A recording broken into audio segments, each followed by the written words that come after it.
it's me Danny again. Welcome to our Insert Gadget review, and this time we have two new tablets that our friends at NCX have so kindly lent to us to review. Now, one of them is the Samsung Galaxy Tab 2 at 7 inches, and the other is the Google Nexus 7. Now, both of these are 7-inch tablets. Why would anybody want a 7-inch tablet? It's probably for people who don't want to use the desktop, who think don't want to get a notebook, who think that 10-inch tablets are too big. Then you can basically go with a 7-inch tablet that is good to hold it in one hand. It's good for viewing, reading size as well, and I find it a very good size for typing as well. It's a lot better than typing on a phone, of course. Now, for the design of these phones, if you look at it just from the front, you probably cannot tell the difference.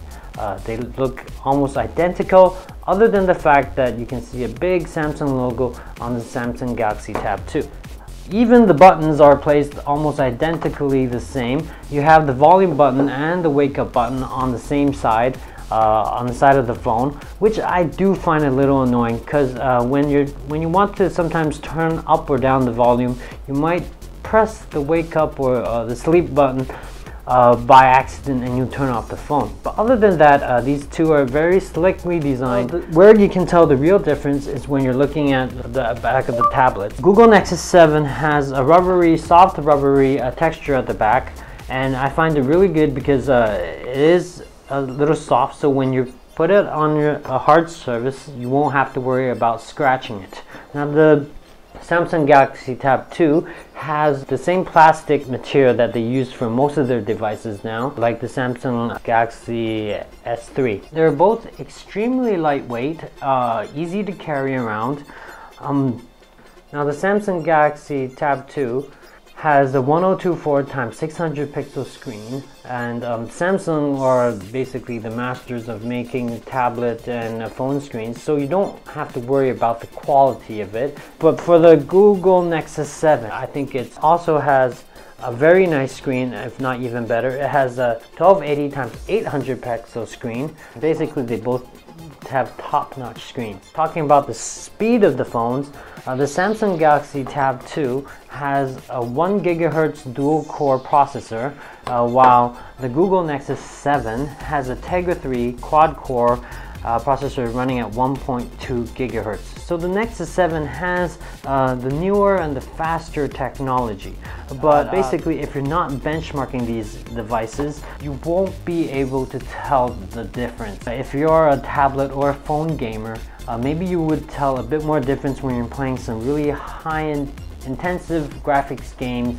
Then this Google Nexus 7 will probably have a bit more quality to it, because it does have the high resolution screen and the more powerful processor. A lot of the specs on the Galaxy Tab 2 are, yeah, a little old, and probably it would have been top notch maybe around a year ago. Google Nexus 7, it's running on the Jelly Bean, the Android 4.1 operating system, and everything is newer and more updated. When you put it alongside with the more powerful processor and the better resolution screen, everything comes just it feels a little bit more smoother. Even now, where there is real difference between these two devices, of course, obviously, it's that the Google Nexus 7 does not have a rear-facing camera or a main camera, and the Samsung Galaxy Tab 2 has a 3 megapixel camera. What Google had to say for itself is that they decided not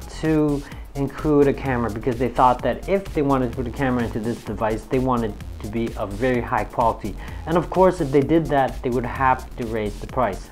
For the market that perhaps they were trying to reach was the more economic type of tablet, and so instead of putting in a mediocre camera and raising the price, they decided to take away the rear camera and just go with a cheaper price. The Google Nexus 7 is a Google branded phone, and if anyone has ever used a Nexus device, they're very well known for the purity of their Android devices. So, and what I mean by purity of their Android is that It's basically is developed by Google, so the Android itself hasn't been toggled by any third-party developers out there. So it's the most pure form of Android you would be able to find out there.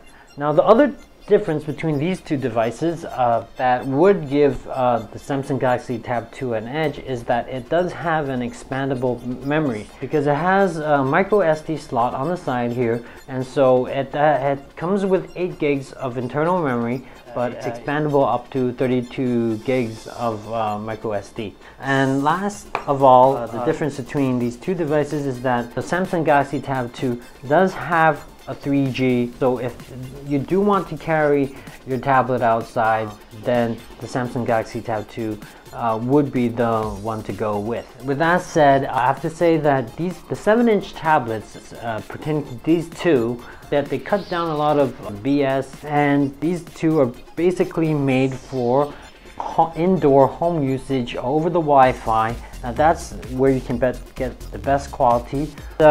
I know in this video probably I've given a clear edge to the Google Nexus 7 because it is newer, it has the better technology, it has a really competitive price as well. Of course, the Samsung Galaxy Tab 2 has expandable memory, it has the 3G variant, and also has the 3 megapixel camera. So which one would you guys choose? Give me a comment, give me some likes, thumbs up, and make sure you check out insertmag.ca, check out Insert Magazine. We have gift giving all the time, every month, and be sure to check out our Facebook as well, and give me a comment, and see you guys next time.